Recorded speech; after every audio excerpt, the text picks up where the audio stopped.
I call this meeting to order, the 42nd meeting of the Standing Committee on Finance. Orders of the day, pursuant to Standing Order 1082, continuing our study of tax incentives for charitable donations. We have 6 organizations with us here today. We'll now hear from the Evangelical Fellowship of Canada, please. The EFC is Canada's National Association of Evangelicals, with our 39 denominational affiliates representing half of Canada's 4 million evangelical Christians. We are convinced from a review of the giving and volunteering patterns of Canadians that the #1 way to sustain and increase charitable giving is to put more money in the hands of Canadian families. Families are facing mounting pressures in the midst of a challenging economy. Many have experienced increasing expenses while wages have been frozen or salary increases have failed to keep up with inflation. As a result, several of the steps taken by the Government of Canada to support Canadian families are or will be out of reach for many, particularly single-income families. Current tax laws require single-income families to pay up to 37% more in taxes than dual-income families. The government has promised to implement the family tax cut when the budget is balanced in 4 or 5 years' time. Canadians need the tax relief today. The families that will most benefit from such relief are also statistically the families that give the greatest percentage of their income to Canadian charities. We encourage the government to implement the family tax cut immediately and to focus on expanding the initiative to a full family household income splitting initiative. The compassionate generosity of Canadians, individuals, charities, and government is highly regarded worldwide. The evangelical Christian community is actively engaged with the lives of people struggling with poverty and homelessness, both in Canada and internationally. The relationship building and service that is undertaken is consistently offered on a non-discriminatory basis to those in need. Many efforts are entirely self-funded. Others take place in cooperation with the compassionate expression of Canadians through government funding and available tax incentives.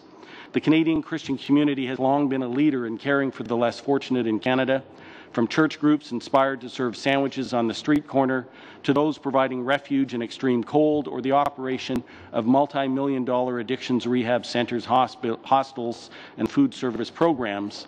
Love is shared in practical expression that meets human need.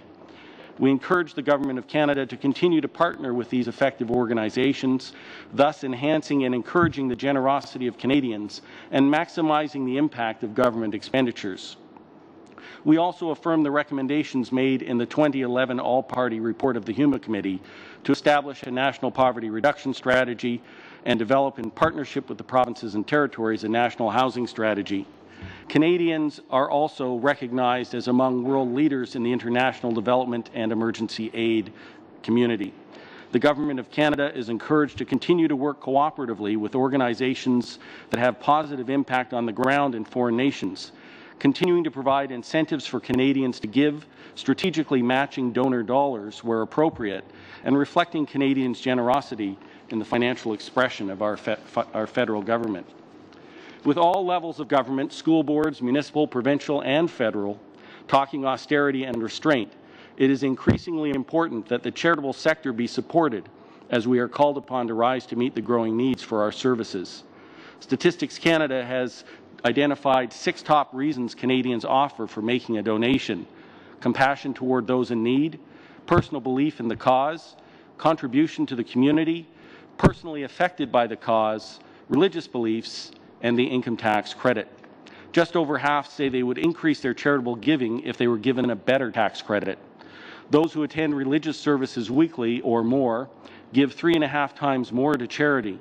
Evangelical weekly attenders give 72% more to charity than weekly attenders of all faith groups. Evangelical groups are also giving 27% more to non-religious causes than non-Christians. The positive charitable giving patterns associated with the high levels of religious participation carry over into volunteering as well.